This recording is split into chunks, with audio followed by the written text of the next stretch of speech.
Drums are definitely the heartbeat of any classical composition, any concert, any performance.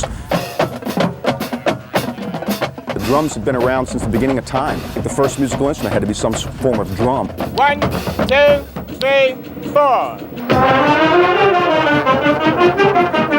They say when the University of El Paso band is practicing in the Sun Bowl, you can hear the pulsating rhythms echo through the mountains, across the desert, and even into another country. Music professor Larry White always tells his student musicians to play it loud, as if the whole world was sitting in the stands. Thanks. Ba-da-bum, ba-da. 1, 2, 1, 2, 3, and. I've been at this university for about 17 years, and for 15 of those 17 years, I've always wanted to incorporate what I consider one of the last frontiers of the percussion world, steel drums, into my percussion program here at UTEP.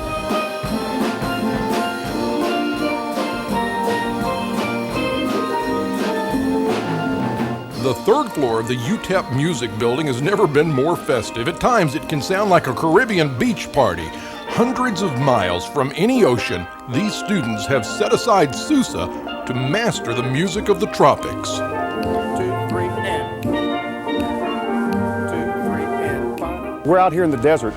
We're not in the tropics. We have a lot of beach. We just don't have any water. They look like drums, sort of. Sound like drums, kind of. But fact is, the steel drum is really not a drum at all. And though it may come as a blow to some, the magnificent steel drum is really nothing more than a glorified trash can. But the steel drum is not without honor. It holds the distinction of being the only musical instrument developed in the 20th century. Good, fine. After World War II, when the British and U.S. forces pulled out of the Caribbean, they left behind hundreds and thousands of oil barrels just lying on the beaches of Trinidad. The native kids of Trinidad would go down to the beach and pull these oil drums back and take them into their villages and literally start banging them out and playing on them.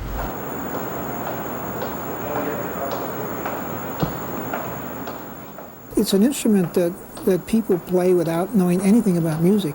And the more I thought about that whole context, the more I wanted to find out what made steel drums tick. I think what we're doing is really trying to understand what it is about trash cans. As Larry White's students banged away on trash cans, the sound carried higher into the halls of academia.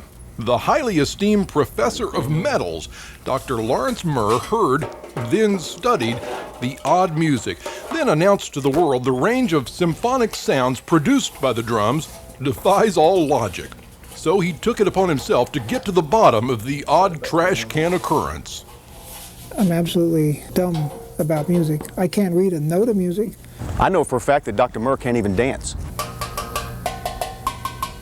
I remember wishing I could play the piano in college when I would see a good guy playing the piano and people standing around having a great time, and I thought, gee, that'd be neat if I could play the piano. Well, I couldn't play the piano, so I decided I'd spend my life studying metals. I didn't think I'd have anything to do with music. So the scientists and the musicians started a band. 1, 2, 1, 2, ready, and.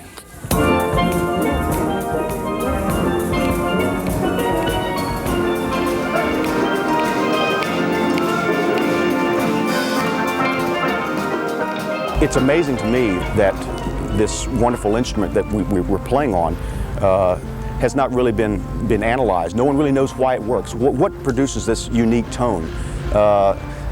It's something that perhaps as musicians we accept. That sounds kind of neat, let's go with it. It's something as scientists they don't accept.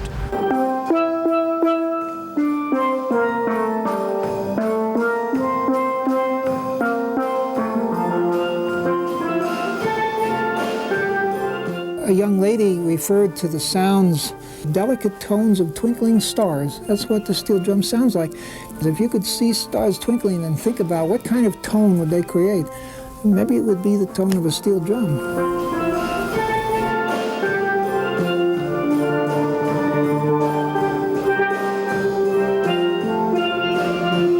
He's done research all over the world in micro whatever, and he's worked with NASA and Space Shuttle and all this kind of stuff. This is the most exciting work he's done. And he and I both get misty-eyed watching his students and my students on stage making music happen, and something that up until a year ago was only a dream. Thank you. I get emotional. I can't do it. They're doing it for me. And I don't know how to explain that. It's just, whew, it's deep. It's emotional. Thank you very much. No, you don't find many standing ovations for science. But Larry White and Dr. Murr's little stage band could be the only research team rhythm section in the world taking pride blurring the line between art and science out in the West Texas desert. Who would have thought that a musician and a scientist could come together from worlds totally apart and join forces together to form what we have going on here at UTEP? He and I are two guys alike. He's a musician and I'm a scientist. We're making wonderful music together.